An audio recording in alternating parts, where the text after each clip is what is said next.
Hello students, मैं आपकी हिंदी की टीचर आदर्श शिक्षा निकेतन हाई स्कूल से। आज हम आपकी हिंदी ग्रामर का पार्ट 3 स्वरों की मात्राएं पढ़ेंगे। आपके 2 पार्ट कंप्लीट हो चुके हैं। आपने लास्ट चैप्टर में वर्ण और वर्णमालाएं पढ़ा था ना, वर्ण और वर्णमालाएं। उसमें आपने स्वरों और व्यंजनों के बारे में पढ़ा था कि वर्ण 2 प्रकार के होते हैं। वर्ण कितने प्रकार के होते हैं? 2 प्रकार के। कौन कौन से? स्वर और व्यंजन पढ़ा था हमने। स्वर जो है वो कितने होते हैं? 11। कितने होते हैं? 11। और व्यंजन कितने होते हैं? 35। कितने व्यंजन होते हैं? 35। स्वर जो होते हैं वो ए से लेकर औ औरत तक। कहाँ तक? ए से औ तक। ठीक है। और व्यंजन जो होते हैं वो कै से है तक। कहाँ तक? कैसे है तक। कैसे है तक व्यंजन और ऐसे हो तक स्वर। ठीक है। अब इन जो स्वर होते हैं 11 ए आ छोटी बड़ी छोटा ऊ बड़ा ऊ ऋषि एड़ी ऐनक औखली और औरत। इन 11 स्वरों के कुछ चिन्ह होते हैं और उन चिन्हों को ही मात्रा कहते हैं। आपने सेकंड क्लास में ही पढ़ा होगा मात्राओं के बारे में कि स्वरों की मात्राएं कौन कौन सी होती हैं। हम एक बार फिर से देख लेते हैं। ए जो होता है उसकी कोई मात्रा नहीं होती। ए स्वर की कोई मात्रा नहीं। उसके बाद आपका आता है आ जो आपका स्वर होता है उसकी मात्रा कौन सी होती है? ये वाली छोटी ई। छोटी की मात्रा कौन सी होती है? आगे से जो लगती है। बड़ी ई की मात्रा कौन सी होती है? जो पीछे से लगती है। छोटा ऊ की मात्रा कौन सी होती है? जो इधर लगती है। बड़े ऊ की मात्रा जो ऐसे लगती है। फिर ऋषि की मात्रा कैसे होती है? ऐसे। उसके बाद हम देखते हैं एड़ी की मात्रा कैसे होती है? ऐसे। उसके बाद हम देखते हैं ऐनक की मात्रा कैसे होती है? ऐसे। उसके बाद हम देखते हैं औखली और औ औरत। औखली की जो मात्रा होती है वो कैसे होती है? ऐसे। और जो औ औरत की मात्रा होती है वो कैसे होती है? ऐसे। ठीक है। ये हमने लास्ट क्लास में भी आपने जो आपकी सेकंड क्लास थी उसमें भी पढ़ा था। ऐसे आपने सेकंड क्लास में पढ़ा था अंग और है वो दोनों स्वर तो नहीं होते लेकिन उनकी भी मात्राएं होती है ना। तो अंग की मात्रा कौन सी होती है? 2 मात्रा होती है अंग की। एक तो ये वाली और दूसरी ये वाली चांद बिंदु वाली। एक तो बिंदु वाली, एक चांद बिंदु वाली। ऐसी अह की मात्रा कौन सी होती है? अह की जो मात्रा होती है वो ये वाली मात्रा होती है। ठीक है। इसके अतिरिक्त हमने पढ़ा था कि आ जो है कुछ विदेशी स्वर भी हमने शब्द भी हमने आपको बताए थे। विदेशी वर्ण, कुछ विदेशी वर्ण भी हमने आपको बताए थे। उनमें जैसे कि आपका था आ, फ और ज। ये होते हैं। ये सब ने आपने सेकंड क्लास में सब पढ़ा हुआ है ना। हमने पिछले चैप्टर में भी ये सब पढ़ा था आ फ ज। ठीक है। अब ये जो आ है, ये वाला आ, इसको भी स्वर में शामिल किया गया है। किस में शामिल किया गया है? स्वर में। तो ये वाला जो स्वर होता है आ, इसको सिर्फ इंग्लिश में यूज़ करते हैं। जैसे हम लिखेंगे बॉल, तो इसको सिर्फ अंग्रेजी शब्दों के उच्चारण के लिए ही करते हैं। जैसे हमने लिखा मॉल, ऐसे। ठीक है। अब उसके बाद देखते हैं मात्राओं के स्थान। मैंने आपने सेकंड क्लास में पढ़ा है कौन सी मात्रा आगे से लगती है, कौन सी पीछे से। तो देखते हैं दोबारा। देखो, व्यंजनों के आगे लगने वाली मात्रा कौन सी मात्रा होती है? जो ये वाली मात्रा होती है, छोटी ई की मात्रा। ये व्यंजन के आगे लगती है, व्यंजन के आगे। ठीक है। अब व्यंजन के पीछे लगने वाली मात्राएं देखते हैं। व्यंजन के पीछे लगने वाली मात्राएं 4 होती हैं। आ, बड़ी ई और कौन सी होती हैं? ओ और औ। आ, बड़ी ई, ओ और औ, ये चारों मात्राएं व्यंजन के पीछे लगती हैं।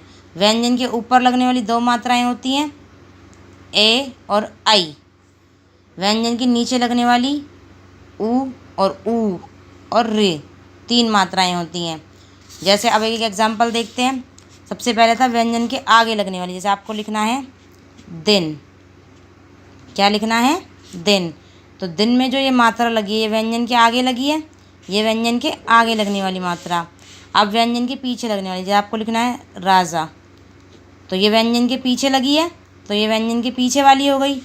जैसे आपको लिखना है कमला, ये व्यंजन के पीछे लगी, ये पीछे वाली हो गई।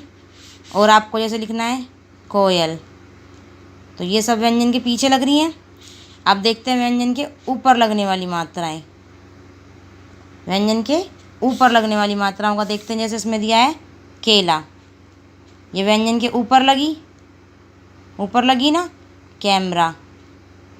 और व्यंजन के नीचे लगने वाली मात्राएं जैसे देखते हैं हम कौन कौन सी होती हैं। जैसे लिखा मूली, तो ये जो मात्रा लगी है व्यंजन के नीचे लगी। आपने लिखा ग्रह, ये मात्रा व्यंजन के नीचे लगी। ठीक है। उसके बाद देखते हैं रे के साथ ऊ और ऊ की मात्राएं अलग ढंग से लगती हैं। रे के साथ ऊ या ऊ की मात्राएं अलग ढंग से लगती हैं। ये दोनों मात्राएं रे के पेट में लगती हैं। ये आपको पहले भी बताया आपको। ये आपकी मात्राएं ऐसे रे, अब रे के साथ हम रुपया लिखेंगे तो ऐसे लगाएंगे। ठीक है, यानी कि ये पेट में लगती हैं। जैसे इसमें दिखाया गया है रुपया, रूप, रूठना। ठीक है। अब रे के कुछ और भी ढंग देखिए। हिंदी में रे के 4 रूप होते हैं। जैसे कि आपको एक तो है जैसे अनार, बीमार, जो सीधा रे हम लिखते हैं, यहाँ पर रे पूरा प्रयुक्त होता है। ठीक है। 4 रूप होते हैं हिंदी में रे के। कितने रूप होते हैं? 4 रूप। 4 रूप रे के। पहला है सीधा रे, हम ऐसे लिख देते हैं। जैसे हमने लिखा रात, तो ये सीधा लिखा गया।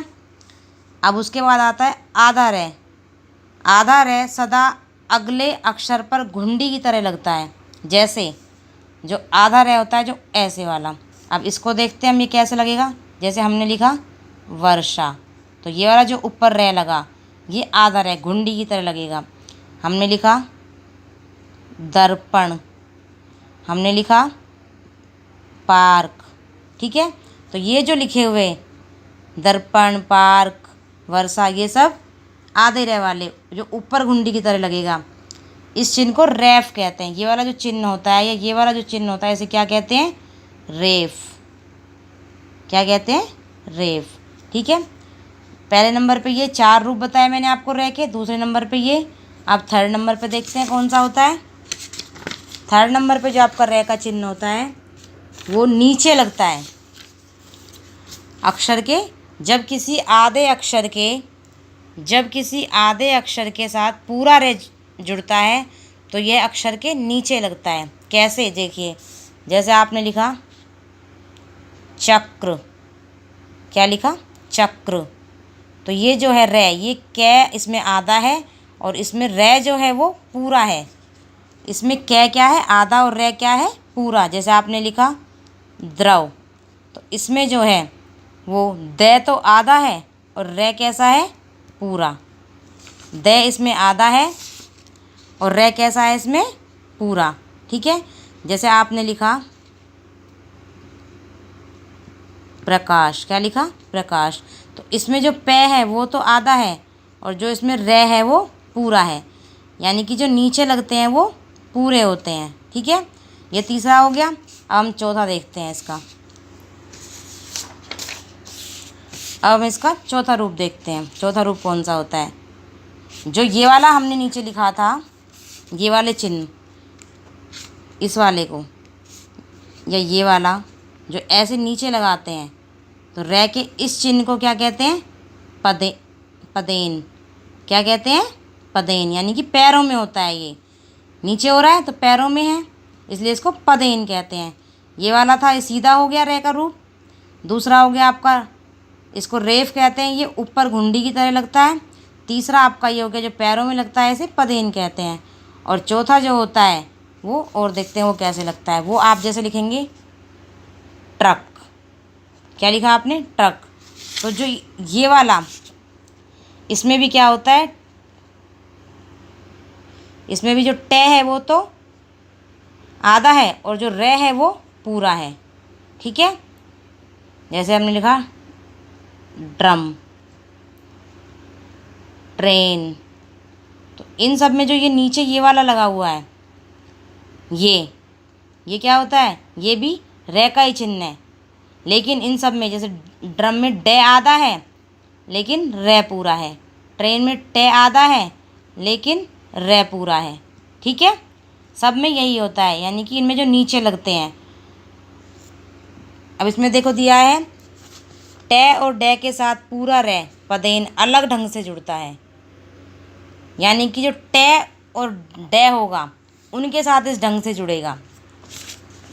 जैसे ट्रक, ट्रक हमने लिखा, ड्रम, ट्रेन, यानी कि टे और डे, ये दो वर्ण ऐसे हैं, टे और डे, इनके साथ जब ये जुड़ेगा, टे और डे के साथ जब ये जुड़ेगा तो हमेशा कैसे जुड़ेगा, नीचे इस तरीके से जुड़ेगा। ठीक है, अब रे के ये चिन्ह मात्रा नहीं कहलाते, ये केवल चिन्ह हैं। रे के जो मैंने आपको 4 चिन्ह बताए हैं ये मात्रा नहीं कहलाते, ये केवल चिन्ह हैं। मात्रा केवल स्वरों की होती है, जबकि रे एक व्यंजन है। मात्रा जो होती हैं वो केवल स्वरों की होती है। हम लोग मात्राएं पढ़ रहे थे, मात्राएं जो होती हैं वो केवल स्वरों की होती है, जबकि रे एक व्यंजन है। अब देखो आगे, हंसते गाते 11 स्वर हिंदी के जब व्यंजन से जुड़ जाएं, अपने अपने रूप बदलकर नए रूप में आएं। 11 स्वर हिंदी के जब व्यंजन से जुड़ जाएं, अपने अपने रूप बदलकर नए रूप में आएं। आगे पीछे ऊपर नीचे व्यंजन पर चढ़ जाएं। मैंने आपको बताया था 11 स्वर हैं हिंदी में, और जब वो व्यंजन से जुड़ते हैं तभी व्यंजन पूरा होता है, वरना व्यंजन आधा ही रहेगा। अगर किसी व्यंजन को पूरा करना है या पूरा व्यंजन है तो उसमें स्वर होगा ही होगा। ठीक है, अब इसके बाद इसके कुछ क्वेश्चन आंसर्स हम देखते हैं। जैसे स्वरों का स्वतंत्र प्रयोग करते हुए कोई 2 शब्द लिखिए। स्वरों का जैसे हमने लिखा आज, ऊन, तो यहाँ पे ये जो है आ ये स्वर है, ऊन लिखा, ऊन में जो ऊ है ये स्वर है। ठीक है, आ स्वर का प्रयोग कब होता है, मैंने आपको बताया था अ स्वर का प्रयोग केवल अंग्रेजी शब्दों के उच्चारण के लिए होता है। कब होता है आ स्वर का प्रयोग, केवल अंग्रेजी शब्दों के उच्चारण के लिए। नेक्स्ट क्वेश्चन है, मात्रा किसे कहते हैं। स्वर के चिन्ह को मात्रा कहते हैं, जो स्वरों के जो चिन्ह होते हैं उनको मात्रा कहते हैं। कौन सी मात्राएं व्यंजन के ऊपर लगती हैं, तो व्यंजन के ऊपर 2 मात्राएं लगती हैं, ए और आई, ये 2 मात्राएं जो होती हैं व्यंजन के ऊपर लगती हैं। हिंदी में रे के कितने रूप हैं, हिंदी में रे के कितने रूप हैं, हिंदी में रे के 4 रूप हैं, मैंने आपको 4 रूप बता दिए हैं। कै का सही रूप, कै का सही रूप मैंने आपको बताया, अगर आपको उसमें कोई भी नहीं दिख रही है मात्रा तो आप उसमें ये मान लीजिए कि उसमें ए स्वर छिपा है। ठीक है, तो इसका सही रूप कौन सा होगा, कै प्लस में ए। रे प्लस में ऊ का सही रूप, जब रे प्लस में ऊ लिखा हुआ है तो इसका सही रूप कौन सा होगा, ये या फिर ये, ऐसे तो लिख ही नहीं सकते हम, रे को हमने बताया था, ये वाला सही रूप होगा। ये वाला जो लिखा हुआ है ये बड़े ऊ के लिए, यहाँ पे छोटे ऊ के लिए ये वाला आएगा। चिन्ह हैं जो ये वाले जो 2 डॉट दिए हैं इसके लिए पूछा है इन्होंने, ये किसके चिन्ह हैं, तो मैंने आपको बताया था 2 डॉट बने हुए हैं, 2 बिंदी बनी हुई हैं, किसका, ये अह का चिन्ह है। ठीक है, अब जैसे यहाँ पे देखिए दिया हुआ है, देखिए जैसे इन्होंने यहाँ पे लिखा हुआ है, अब आपको ये क्या नज़र आ रहा है, गिलास, क्या नज़र आ रहा है, गिलास, तो यहाँ पे इन्होंने गिलास लिखा है। अब हमें इस पे मात्रा लगानी है, इन्होंने लिखा है कि दिए गए चित्रों के नाम उचित मात्रा लगाकर लिखिए, तो हमें गिलास दिख रहा है तो हम इस पर छोटी की मात्रा लगाएंगे। ठीक है, ये क्या दिख रहा है हमको, पजामा, क्या दिख रहा है, पजामा, तो इस पर कौन सी मात्रा लगेगी, जा पे भी आ की और मैं पे भी आ की, पजामा। ठीक है, अब आगे इसमें दिया है, ये क्या दिख रहा है आपको, समोसा, तो किसकी मात्रा लगेगी, ओ ओखली की, क्या दिख रहा है आपको, ये समोसा। ये क्या दिख रहा है आपको आगे, क्या दिख रहा है, मृग, तो यहाँ पे रे ऋषि की मात्रा लगेगी, कौन सी लगेगी, रे ऋषि की। अब रेफ या पदेन का प्रयोग करके चित्रों के नाम पूरे कीजिए और लिखिए। रेफ कौन सा होता है, मैंने आपको बताया था, रेफ जो ऊपर लगता है और पदेन जो नीचे लगता है यानी पैरों में लगता है। अब ये आपको कौन नज़र आ रही है? नर्स। तो नर्स के ऊपर होगा नीचे होगा? नीचे तो होगा नहीं। अगर आप इसको ऐसे लिखेंगे तो ये गलत हो जाएगा। इसमें क्या होगा? ऊपर ही लगेगा। कहाँ पे लगेगा? ऊपर। ये रेफ लगेगा यानी चक्र में रेफ होगा पदेन होगा? चक्र में रेफ पदेन होगा। वर्षा में रेफ होगा। वर्षा में कौन सा होगा? रेफ। ट्रक में कौन सा होगा? पदेन। मैंने आपको बताया टे और डे में इस तरीके से लगाया जाता है रे। ठीक है। चित्रों के सही नाम पर सही का चिन्ह लगाइए। चित्रों के सही नाम पर सही का चिन्ह लगाइए। ये क्या है? नौका। नौका ऐसे लिखते हैं। ये वाला नौका गलत है, ये वाला नौका सही लिखा हुआ है। झूला। झूला कौन सा सही लिखा हुआ है? झूला तो बोलते नहीं, झूला बोलते हैं। तो ये वाला बड़े ऊ की मात्रा वाला। छतरी। छतरी में छोटी की मात्रा नहीं आती है, बड़ी की मात्रा आती है। छतरी। छतरी तो नहीं बोलते, छतरी बोलते हैं। ऐसे थैला। थैला थोड़ा ना बोलते, थैला बोलते हैं। तो ये वाली सही है। ठीक है। अब आगे दिया है बबीता ने कुछ शब्द लिखे हैं, उसे लगता है कि शायद ये गलत लिखे गए हैं, कृपया आप इन्हें सही करके लिख दें। आपको केवल स्वरों के स्थान पर चिन्ह प्रयोग करने हैं। अब यहाँ पे इन्होंने ये ई दिया है। अब बड़ी ई की जो मात्रा होती है वो कौन सी होती है? ऐसे लिखा, बड़ी की मात्रा इधर लगती है। तो ये क्या बना? चील। ऐसे अगला दिया है रे। रे पे आ की मात्रा, जय पे भी आ की मात्रा, क्या बना? राजा। इसके बाद दिया है क्या? गे। गे पे रे ऋषि की मात्रा ऐसे लगाते हैं और है ग्रह। आगे देखो, आगे इन्होंने दिया है गौलाभ। तो गे पे छोटे ऊ की मात्रा, ले पे आ की मात्रा और बे गुलाब। ठीक है। ते पे ओ की मात्रा, ले पे छोटी ई की मात्रा, ये पे आ की मात्रा, क्या बन गया? तौलिया। आगे रे पे ए की मात्रा, गे पे आ की मात्रा, गा। डे पे बड़ी ई की मात्रा, क्या बन गया? रेलगाड़ी। क्या बन गया? रेलगाड़ी। ठीक है। अब आप इस सबको दोबारा पढ़ लीजिए एक बार बुक में से, और ये जितने भी क्वेश्चन आंसर्स मैंने आपको कराए हैं आप इन सबको अपनी कॉपी में कर लीजिए और याद कर लीजिए।